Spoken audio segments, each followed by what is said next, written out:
from Dion as a suspect in Jasmine's murder. For now, everything he said checked out. But on August 14th, 5 days after the murder, a witness comes forward whose story puts Dion and Ty back at the top of their suspect list.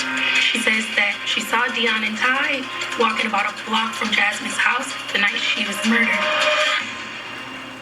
8-year-old Jasmine Moore's body was found in her home. Investigators believed they had identified her likely killer, 17-year-old Dion Smith. Dion had been seeing Jasmine on and off during the summer, and they had been texting each other on the night of the murder.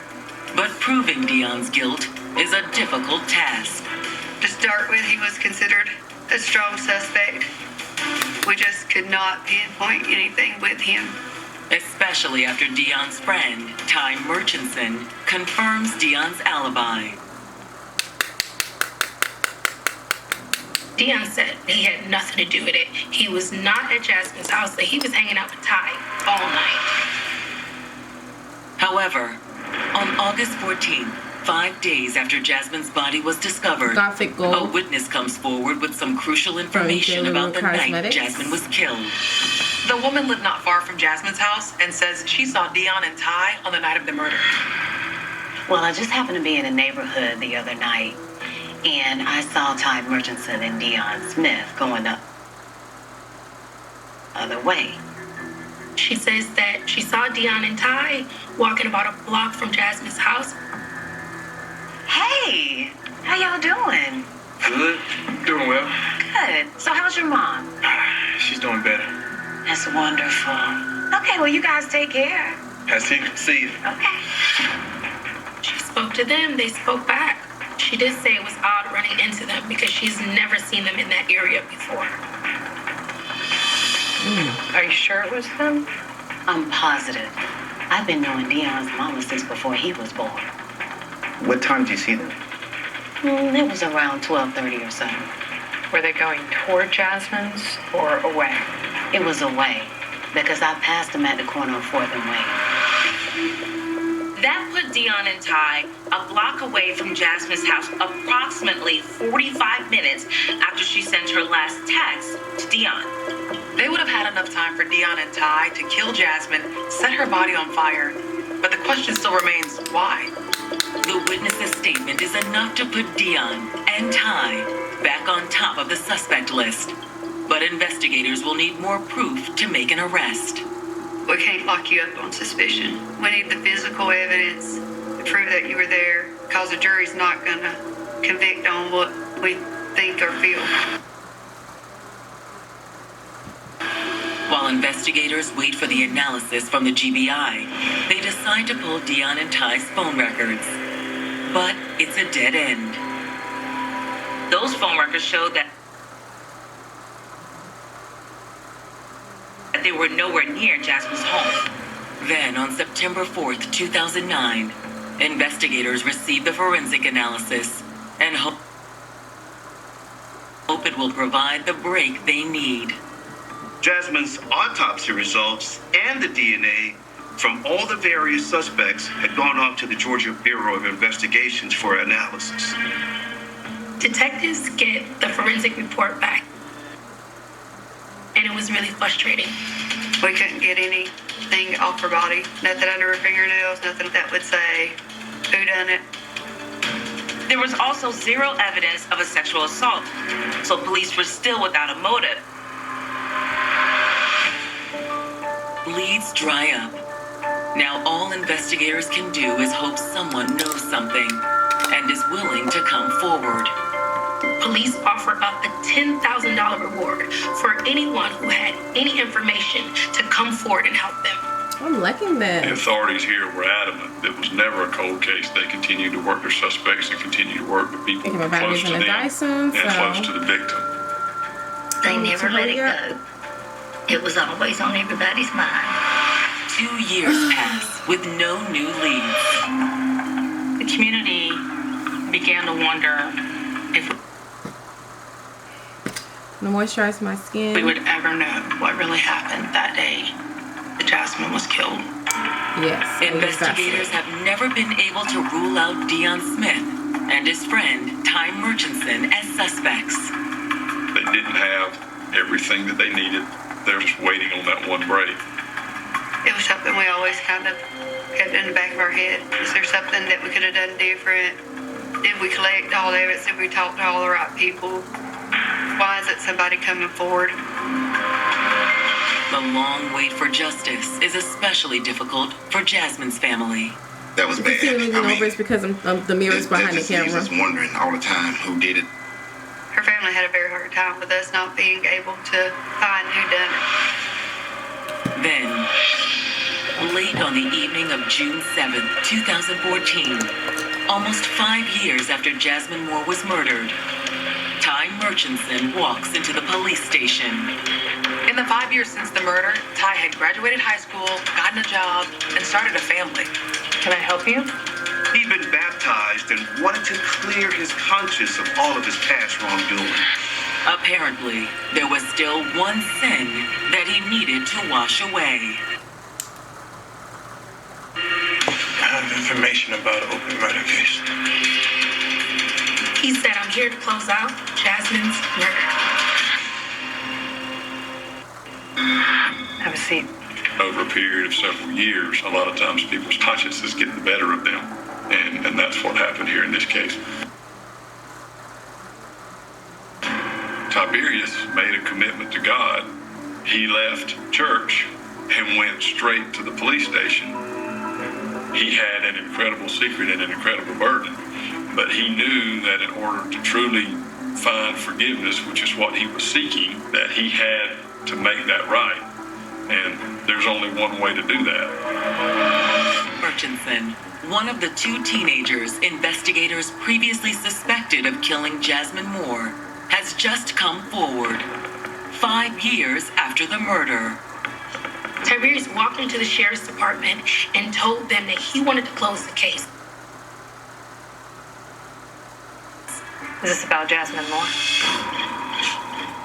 Yes, ma'am. Ty, tell me everything you know about that night. Why did you kill Jasmine? It was Dion. He wanted her dead. So he killed her.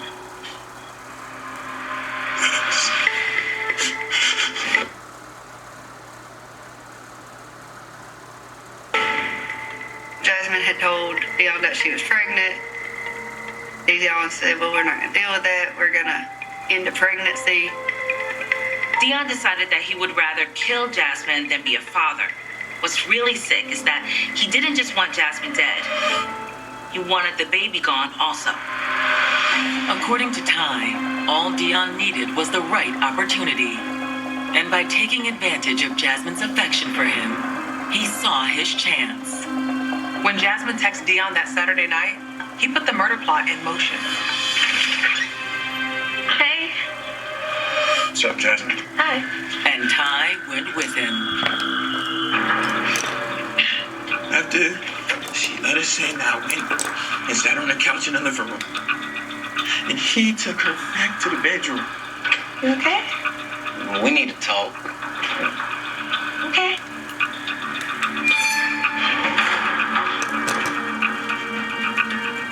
And then he killed her? No, not yet. Were they fighting or arguing or yelling? Yes, they were arguing. About the baby? I know we're young, but I feel like we can do this. We're more than young. We're not ready, okay? I don't even like you. I'm having this kid. You can be in his life or not, but I'm still having it. I'm about to be a mom. I'm not about to be a dad, okay? Ty says that it was during the argument that Dion attacked.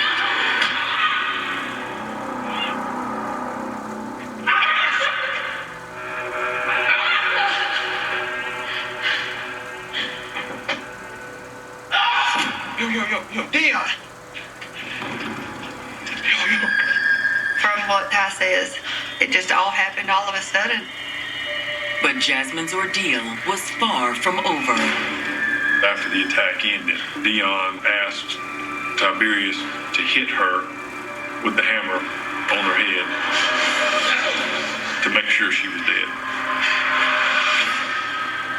I just don't know what was going through his head. I don't know if he was thinking maybe I should make sure she is dead so she doesn't suffer, or if I've got to do this so that he don't turn on me. Wow. Whatever Ty's reasons, he says that after Jasmine was dead, he and Dion scrambled to hide what they had done. They went around the house grabbing trash. They put trash on top of her and lit her on fire. They really wanted to get rid of all evidence that tied them to Jasmine's murder. Next, they removed the fire alarm so it wouldn't go off. Ty says that once the fire was lit, Get the hammer. he and Dion fled, taking the hammer, fire alarm, and Jasmine's cell phone with them. They got rid of the hammer and the cell phone, threw it in the storm drain. Then with the evidence taken care of, they worked out what they were going to say if anybody asked them what they had been doing that night. They had each other's back. They came up with a story and they stuck to it. They lived like nothing had happened. For almost 5 years, it worked. But Ty Murchison couldn't forget what he'd done. Lord, please forgive me. I just can't live with this.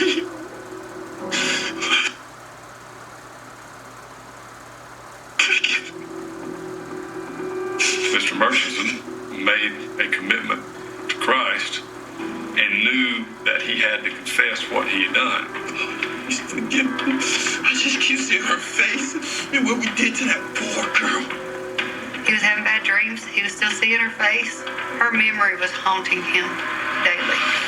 Officer McElroy shares one detail they learned from the autopsy. Just so you know, there was no baby. She wasn't pregnant. Stand up. You're under arrest. Stand up. There was no sign of a pregnancy or that she had been pregnant. Was it simply a mistake on Jasmine's part, or could there be another explanation? No one really knew for sure. Whatever the reason, Ty's confession is the breakthrough investigators needed to find justice for Jasmine Moore. Come on. I don't know how even they look, The next day, detectives find Dion and they arrested him.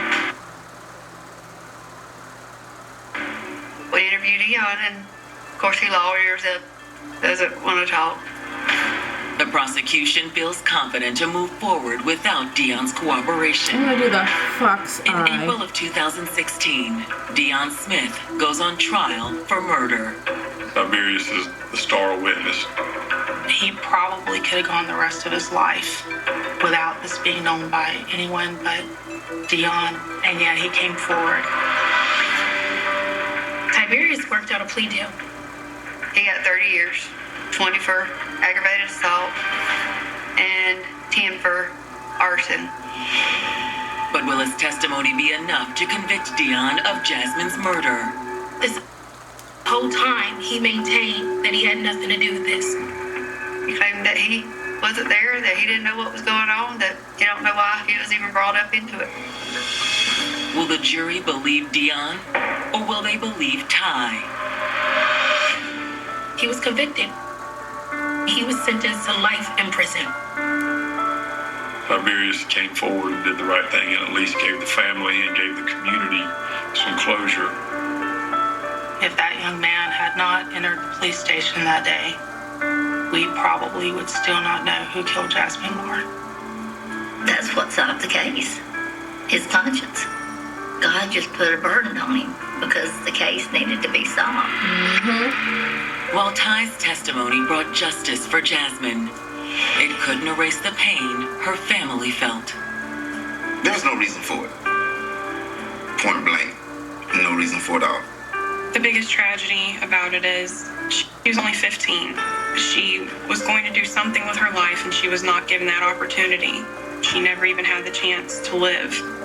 She wanted to be something, and her mom will never get to see that.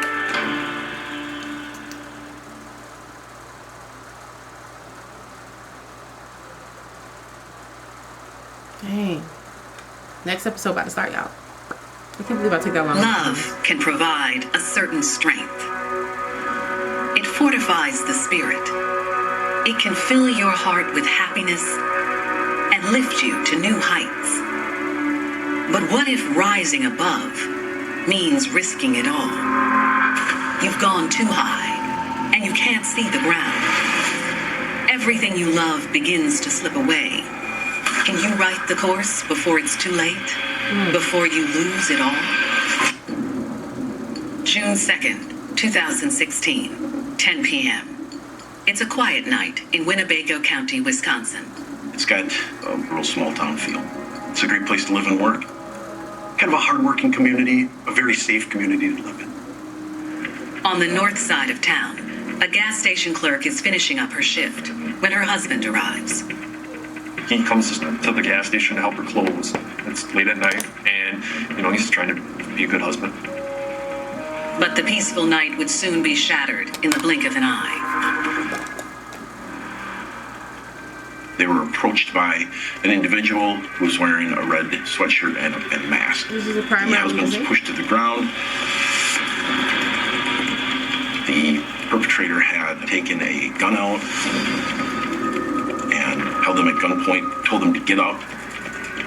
He grabs a hold of the husband, locks him in. Wife is in front of them, and he brings him around the back of the counter, puts the husband down on his knees, and has the gun in the back of the husband's head, and is ordering the wife to get money for him out of the cabinet underneath. He instructed them to empty the safe in the cash register. This guy has all the power. He was in control. I'm gonna do my lashes later because they always be annoying me if I do it now. Once the clerk finishes emptying the safe and register, she shakily hands the cash over to the gunman. I'm using golden caramel from There's a fear. CoverGirl. She does the wrong Same thing. shade I was What's using the earlier. outcome? They were frozen and terrified. That 10 seconds probably felt like 10 days. But before things can escalate, the gunman vanishes. He took the money and a couple cartons of cigarettes. The couple is thankful to be alive. The whole incident took a very short amount of time. It was quick. It really was a smartly planned out situation. The clerk's husband immediately calls 911. Within minutes, Winnebago County Police arrive at the store. Police are on high alert. Anytime a gun is used, that's a pretty serious situation. When officers speak with the shell-shocked couple, they say it seemed like the gunman knew exactly what he was doing. He knew the layout of the store. He moved very quickly and methodically, like he was on a timer. He was wearing a bandana across his face, and he was wearing latex gloves. To police, it sounds like they're dealing with an experienced criminal. This couldn't be his first time robbing a store. And if it was, it wouldn't be his last. Our concern was more that this was going to lead into something more than just a robbery, that someone was going to get seriously injured. So we wanted as you could to try to find who this individual was. As detectives dive deeper into the case, they'll get word that the assailant has struck again. Little did they know, this was only the beginning of a violent crime spree. And at the center of the mayhem, they'll find a woman who is truly willing to ride or die for her man.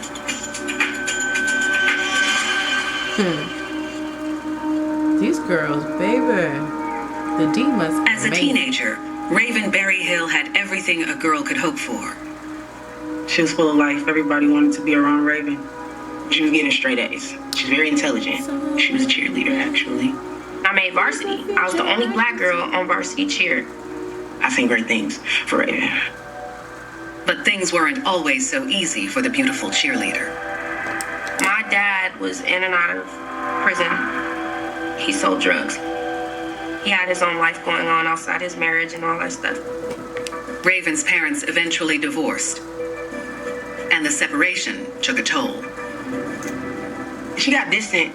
I didn't know what was going on. I just felt so overwhelmed and cheer wasn't enough. I guess I was depressed. But one afternoon, while taking a walk to clear her head, Raven had an unexpected encounter with a handsome young man. 18-year-old Phil Thomas. I was just walking because I love to walk, and I seen him, and he thought I was attractive and wanted my number and stuff like that. Phil liked her.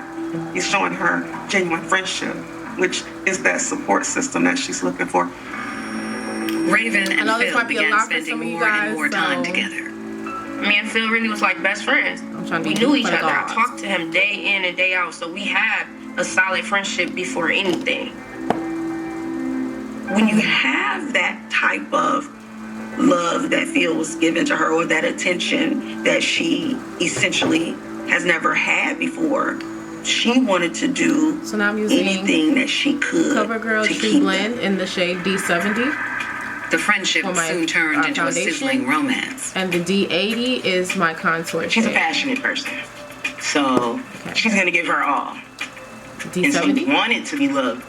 She wanted it so Just bad. a little bit, guys. You don't need a lot. She loves so hard. When she does love someone, she would do anything for him. He became like a security blanket for me. I felt safe with him. I was happy. Oh, that's a lot. Okay, that's Though he was sweet to Raven, Phil had a bit of a reputation. He was a little bit rough around the edges. Phil, you know, he really lived the street life.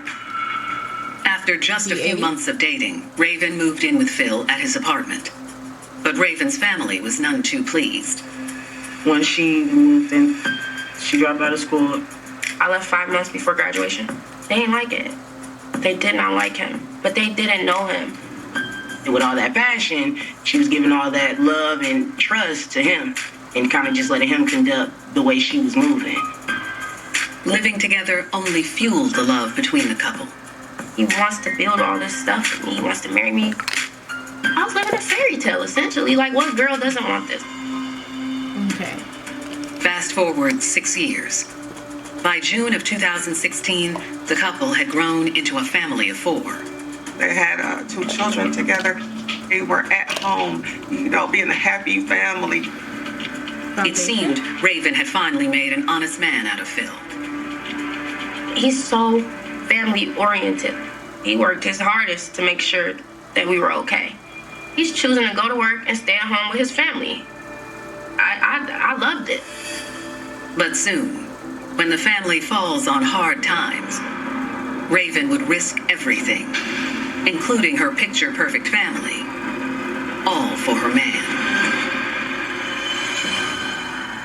June 2nd, 2016. Detectives have responded to a local convenience store where a clerk and her husband were just held up at gunpoint. The clerk described the suspect as a black male, approximately 5'11" to 6 foot. He hid his face so you couldn't see who he was, and he wore gloves that bore living fingerprints behind. He knew what he was doing. Based on the victims' descriptions, it seems the gunman was a seasoned pro. But the clerk also makes a surprising admission about the assailant. The clerk knew she recognized his voice, but she was unable to say who he was. She thought maybe it was a regular customer. Convenience store clerks, they often know their clientele very, very well. As detectives are finishing up with their victims, they get a surprising phone call. Another armed robbery had taken place maybe 6 miles away. It seems the assailant had struck again, but this time, had the robbery ended in bloodshed? This isn't just a random act, and because of the use of the firearm and how aggressive the individual was, we had to move quickly. Raven Berryhill had fallen in love with reformed bad boy Phil Thomas. He's a little more hardcore than Raven, I guess you could say. To contour my nose. To give off this tough guy demeanor. People don't even know. He like a teddy bear. By the spring of 2016, Raven and Phil had moved in together and started a family. They had 2 children together, little boy and little girl. So that's I saw him trying to be a family man. He got a job. And I think I got about 5 minutes left, y'all. We went through our little struggles and stuff like that financially, but overall, I was happy. I had my family. Gonna use It seemed the Raven Ebony had finally found someone to trust with face her heart. powder. And this is in the shade Earth Dark. But I'm gonna soon, use this to the set my couple's entire relationship would be face. tested, and Raven's trust in her man would lead her to risk everything. trying to June hurry 2nd, 2016. Detectives investigating the violent armed robbery of a Winnebago County gas station have just been informed that another armed robbery has occurred nearby. The second armed robbery was just 6 miles away. Similar MO, handgun, similar suspect description. He was very forceful, pushing her, demanding money. The cash register drawer was emptied. Detectives know this can't be a coincidence. The theory was that we have a serial armed robber. So now There's a I'm gonna crime take spree, my Fenty powder all related, and set that my we under want to put an eye. end to it as quickly as possible. And I'm using the shade Honey. Police know it's only a matter of time before they have a homicide investigation on their hands. The next morning, detectives pore over the details of the 2 robberies for clues to the gunman's identity. But they don't have much evidence to work with. The assailant had gloves on his hands to prevent any sort of DNA or any evidence to be shed. We were limited in our physical evidence processing. Detectives turned to the surveillance video from the 2 stores. We look for any marks that specifically identifies the suspect. That he was wearing clear-colored latex gloves. You can actually see through the gloves themselves. You can see that his hands were tattooed. It isn't much, but it's all detectives have. They release a freeze frame from the surveillance footage to the public. A lot of these crimes are solved by community members that notice someone that they see on the news. Tips pour in, but none pan out. And the attention doesn't seem to stop the And then I'm assailants. going to contour. And I'm using my black 2 weeks after the Radiance first robbery, the shade gunman in the has color successfully Ebony. knocked off 6 gas Trying to stations. find it before this battery dies. So it's not only fear to the victims of the robbery itself, but it sends fear to the community. The pressure is on for detectives to stop the spree before someone gets killed. There was talk amongst the investigators that we felt that this was going to go bad, that somebody was going to get seriously hurt. There was a sense of urgency to put an end to Go ahead this and use this. as quickly as possible. Fortunately, on June 16th, detectives receive a call that could provide their first big break in the case. This anonymous source had contacted me and said, I believe that there's 2 individuals that are involved in your robberies. The tipster identifies the gunman as 24-year-old Phil Thomas and says his girlfriend, Raven Berryhill, served as the getaway driver. The tipster was really elusive, but they did have a lot of detail that made the police believe this was a credible lead.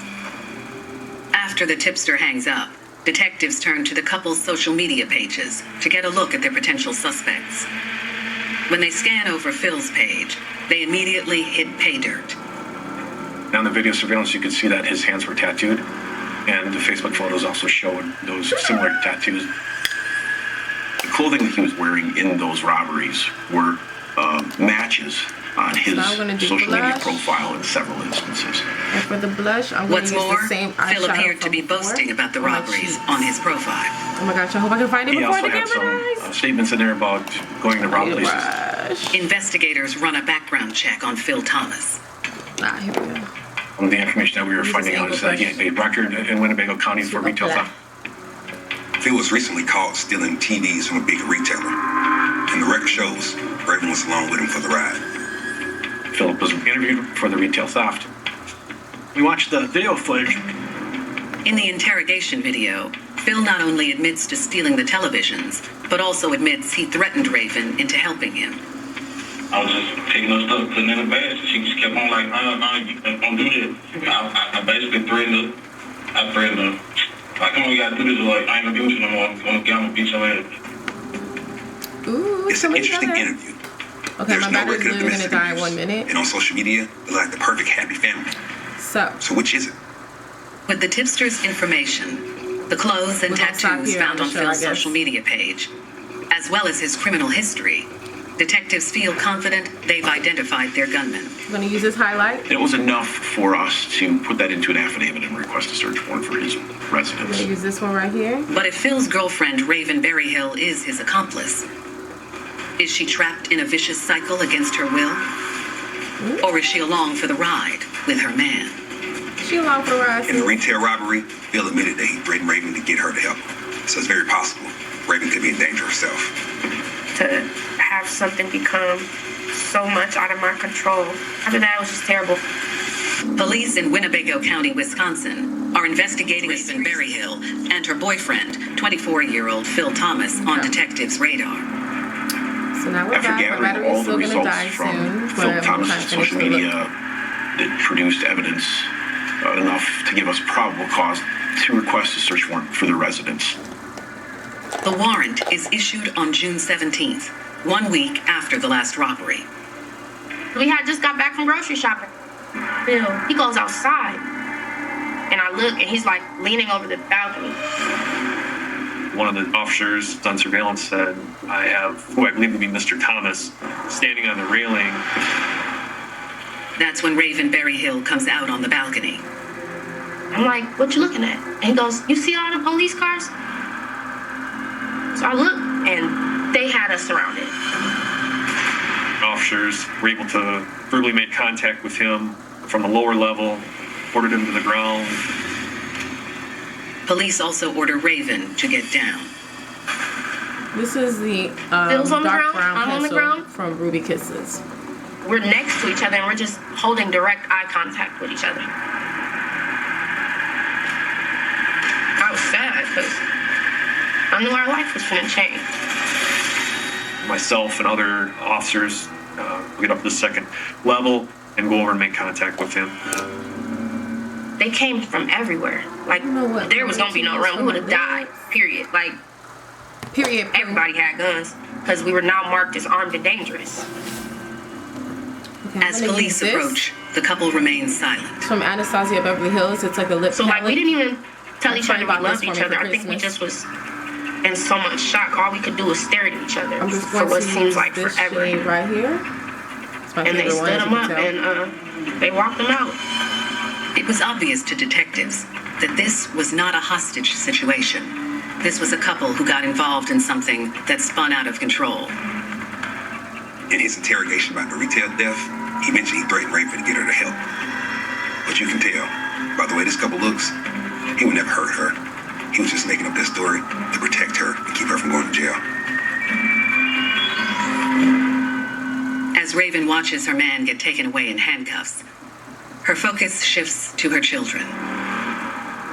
So I'm like, oh my God. So I start thinking about my kids. I'm like, wait, my kids are in the room. Raven looks on as officers enter the residence. And then I'm going to top this off with the gloss. This is from NYX. Made a very soft approach, made contact. It's the butter gloss got and the children color up, cookie butter. Gave them to Raven. My daughter, she said, Mom, what's going on? I had to sit down and have a very adult conversation with my kids. I explained to them that Mommy and Daddy, we might have to leave you with your Gigi and Papa for a little bit. Detectives then speak to Raven alone. At this point, we knew that she was most likely a co-conspirator. We tried to get her to help us cooperate in the investigation. If we could build a stronger case on Philip Thomas for the robberies, then we would look at some sort of leniency for her, potentially from a charging standpoint. However, Raven stands by her man. Let's go down. She wouldn't provide us with any information. She wouldn't even admit that, knowing that he was involved in these robberies. At that point, detectives terminate the interview with Raven. Police continue their search inside as the mother and her children wait. During the search warrant, they had found shoes that matched the shoes that we had seen him wearing in some of the robberies. They found rolls of coins, wads of cash, and cigarettes. Everything that had been consistent with the robberies. Inside a drawer, officers find their most important piece of evidence.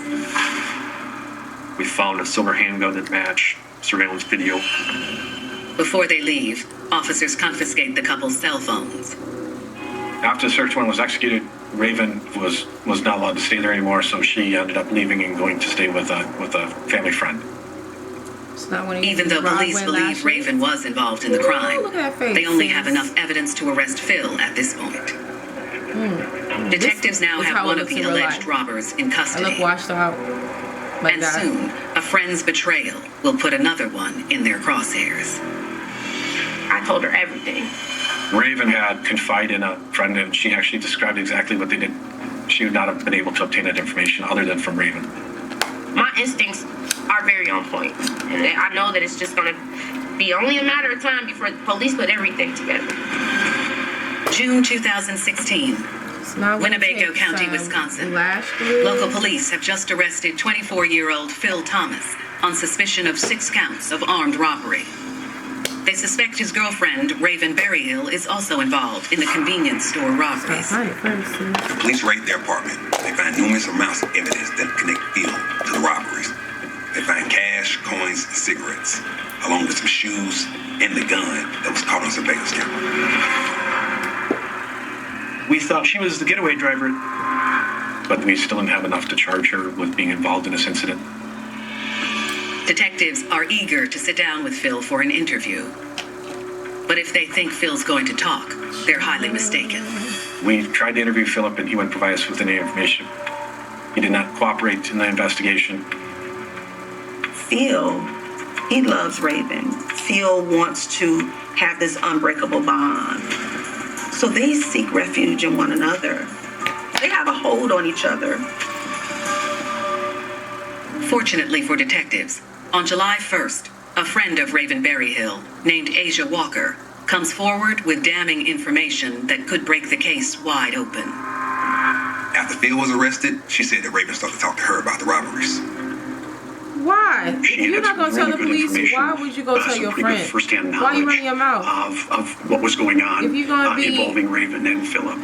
If you're going to be A1 with it, you got to be A1 to the end. You can't go telling people. Asia tells detectives exactly what Raven had told her. That it all started when Phil lost his job. Phil is prideful. He does not like to ask for help. So, like, he might have been coming into hard times way longer than before he let me know. When he finally broke down and told Raven, she was nothing but supportive. I'm like, okay, we had money put up. We have some money put up.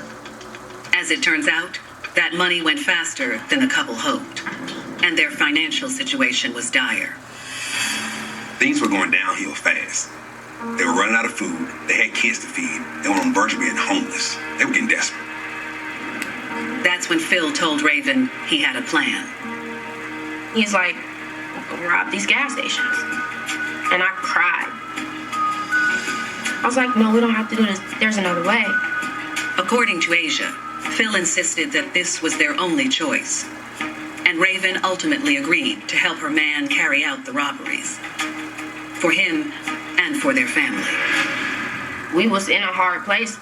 I just was trying to feed my family. Raven lives by survival mode. So whatever needs to be done for those kids is going to be done. This was never something that I ever imagined myself doing or ever wanted to do.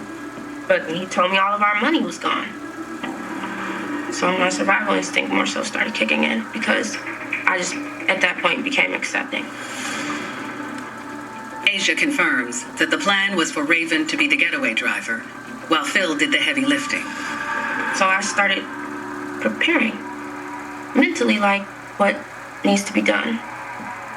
We need to look around the stores. We need to know, like, all of the best back road escape routes because I don't want to go on any main streets where they have cameras, placing us anywhere near the scene at that time. When Raven would drive Bill to these locations, she would make sure she parked somewhere she would never be seen. I always begged him, no bullets, don't hurt nobody. Don't shoot.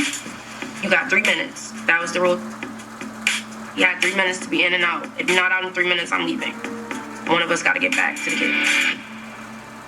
After speaking with Asia Walker, detectives obtained the cell records for Phil and Raven's phones. We had both Raven and Mr. Thomas's cell phone records regarding their cell sites. Raven's information showed that she at least was in the area of 1 or 2 of her robberies. With Mr. Thomas's cell phone, his records indicate that he was in the area of the robberies.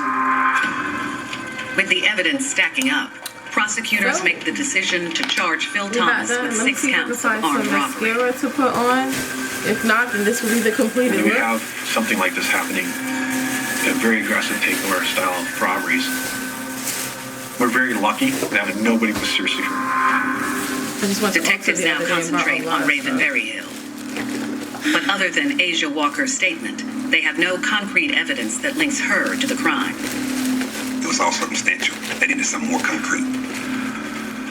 That is, until another unlikely source comes forward. So I'm going to be using sometime after Mr. Thomas was charged from Maybelline, and his photograph came out in the media, the clerk came back to us and said she knew who he was. Okay guys, so I muted this part because my battery died, and while I was waiting for it to charge, I started another episode. I'm sorry. I know.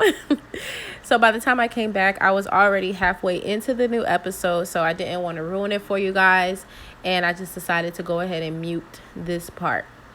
So what I'm doing is just applying mascara. Is literally the last step, the last product that I'm putting on my face. And this mascara is from Maybelline.